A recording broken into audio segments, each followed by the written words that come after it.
Ayan, good morning. Ito, nagbalik tayo sa naka-mic tayo kasi walang ulan. So, ayun, hindi tayo masyado marinig dun sa audio natin, no? Kasi nga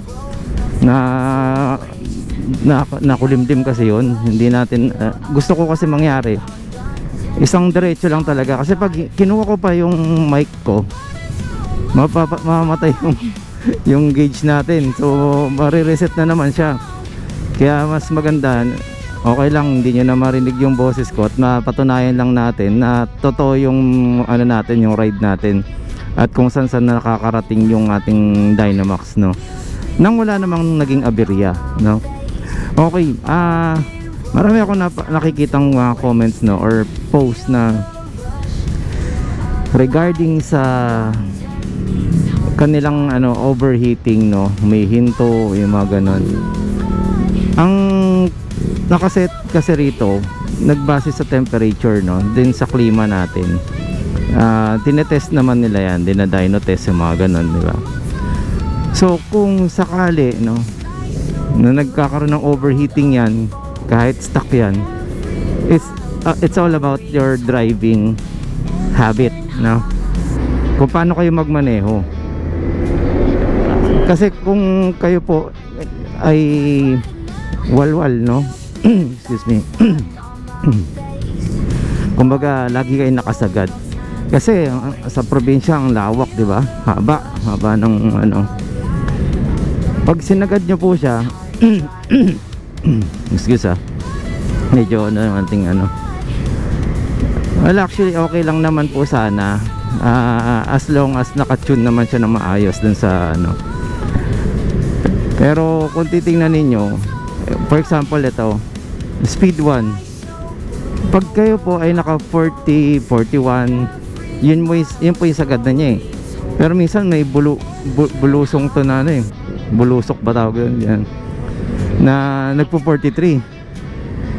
Minsan nakala ko nga naka speed 2 tayo tingnan nyo po yung arangkada, sasabay sa motor, so uugong po siya. Ibig sabihin yun na po yung sagad niya dun sa na yun. Parang sa mga nagmamaneho, alam po ninyo kung paano mag-manual. Pag kayo po yung nakababad sa primera, yun na po yun, ugong na siya, di ba? Galit na galit na yung makina, umihingi na siya ng palit ng gear, kumbaga. Kaya sa akin, hindi ko po siya hinayang umugong. Pagka naramdaman ko na yung ugong, palit ako ng gear, then pitik-pitik lang po. So all the way po, ang pinaka-safe pong ginamit ko ay speed 2 lang. Nag-speed 3 tayo pag kinakapos tayo. Ayan, 43, speed 1, umuugong na siya. Actually hindi nyo kagad mararamdaman yung ugong, not unless kayo po ay bumitaw sa throttle, sabay pigaan nyo ulit, doon nyo mararamdaman yung ugong. So ibig sabihin, ang ugong kasi nagbabibrate, mararamdaman yun. Ibig sabihin parang mas lalong nagiinit kasi hirap na siya, diba? Parang kaskas na yung datingan nun. So yun lang naman, all the way speed 2 tayo. Naabangan ko talaga dun yung ulan, sabi ko yung ulan ng kaya lang di ulan, pero nakakapotet na tayo, kaya hindi tayo naka-mic. Kumbaga naka-ready tayo anytime. Kasi sa tagal kong nagra-ride ng motor, ang biyahe mo ulan araw. Di ba tag-ulan ngayon? Tapos ang basa ko sa weather sa uulan, 60 to 80%. Yung umaga nga 100%. Pero walang nangyaring ganun. Hindi reliable to si weather forecast ngayon So yun, kaya tayo nakapag-vlog or nakapag-video nang walang mic. Ayun, pasensya na po sa mga although pinapasyal ko na lang din po kayo, yung scene na lang po yung tingnan ninyo. At naglalagay na lang din po ako ng text. Medyo nahihirap din po kasi naghihingalo yung ating cellphone, no? Medyo mahirap mag-edit na dahil nga ang bagal na niya. May hingi po ng kapalit kaya lang wala tayong pampapalit pa. tsaga-tsaga lang muna tayo. Ayun, so Mindanao Avenue na tayo. Actually hindi ko pa siya totally nalinis ng 100%, no. Inanoan ko lang, tinanggal ko lang ng konti yung alikabok. So nabawasan lang, pero hindi ko na po kinamay yan. Talagang water lang po, pure water. Kaya yun ang ating biyahe sa Tarlac. Pero tingnan nyo po yun, 196 ba? Mga ganun kilometers, 21% pa rin po yung natira. So medyo last time nag 190 ako, 21% din po yung natira. So ibig sabihin makunat talaga siya, ano, ganun siya. So then ginamit ko pa po doon sa bayan, ginamit ko doon. Then hanggang pag uwi ko, siguro mga naka 5 kilometers pa ako bago ako umuwi. So plus yun, ang paghuli kong check 19%, yung pa yung natira sa atin, diba? Sulit, diba? Grabe.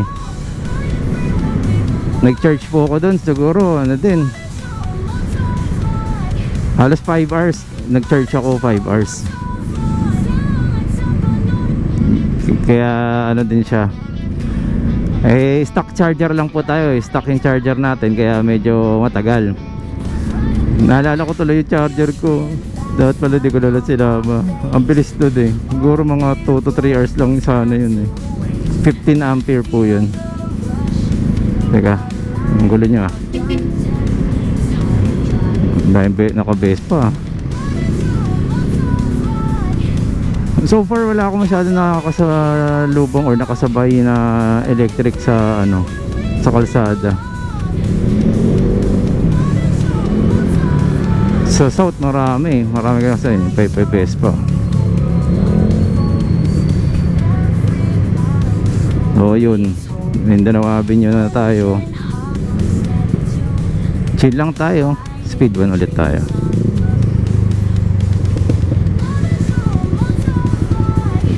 Dito tayo. Uy, maluwag na yung ganda ng dilaw si Bumblebee. So yan, sa gigilid lang muna tayo, hindi dito mga to, hindi pala kakaliwa. Ayan.